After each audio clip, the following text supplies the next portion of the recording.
नमस्ते। एक समय ऐसा भी आया कि जब भगवान अपने द्वारा बनाई गई कृति से स्वयं ही परेशान हो गए। एक बार भगवान दुविधा में पड़ गए कि कोई भी मनुष्य जब उसे मुसीबत आती है तो मेरे पास भागा भागा चला आता है। मुझे सिर्फ अपनी परेशानियां ही बताने लगता है। मेरे पास आकर वो अपने सुख और अपनी संतुष्टि की बात तो कभी करता ही नहीं, अपितु मेरे से कुछ ना कुछ मांगने ही लग जाता है। भगवान ने इस समस्या के निराकरण के लिए देवताओं की बैठक बुलाई और बोले, हे देवों, मैं तो मनुष्य की रचना करके कष्ट में पड़ गया हूँ। कोई ना कोई मनुष्य हर समय शिकायत ही करता रहता है, जबकि मैं उन्हें उनके कर्मों के अनुसार ही सब कुछ दे रहा हूँ।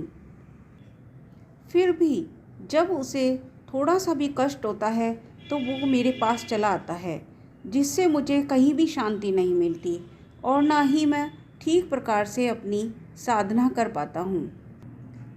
आप लोग कृपया करके मुझे कोई ऐसा स्थान बताएं जहाँ मनुष्य नाम का प्राणी कदापि पहुँच ही ना सके। सभी देवताओं ने अपने अपने विचार प्रकट करने शुरू कर दिए। गणेश जी बोले, आप हिमालय की चोटी पर चले जाएं। भगवान ने कहा, यह स्थान तो मनुष्य की पहुंच में पहले ही है, उसे वहां पहुंचने में अधिक समय नहीं लगेगा। इंद्रदेव ने सलाह दी कि आप महासागर में चले जाएं। वरुण देव बोले, आप अंतरिक्ष में चले जाइए। भगवान बोले, एक दिन मनुष्य वहां भी अवश्य पहुंच जाएगा। अब भगवान तो निराश होने लगे। वह मन ही मन सोचने लगे, क्या मेरे लिए ऐसा कोई भी गुप्त स्थान नहीं है जहाँ मैं शांतिपूर्वक रह सकूं। अंत में सूर्यदेव बोले, प्रभु, आप ऐसा करें कि मनुष्य के हृदय में ही बैठ जाएं।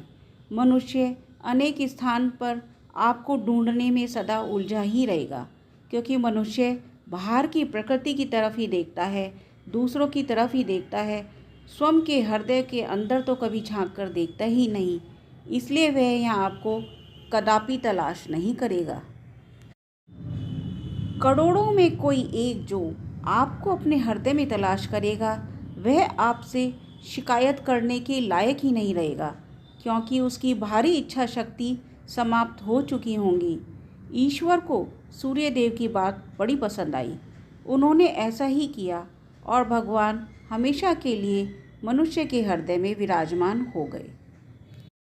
उस दिन से मनुष्य अपना दुख व्यक्त करने के लिए ईश्वर को मंदिर, पर्वत, पहाड़, कंदरा, गुफा, ऊपर नीचे, आकाश पाताल में ढूंढ रहा है, पर वह उसे मिल ही नहीं रहे हैं। परंतु मनुष्य कभी भी अपने भीतर ईश्वर को ढूंढने की कोशिश ही नहीं करता है।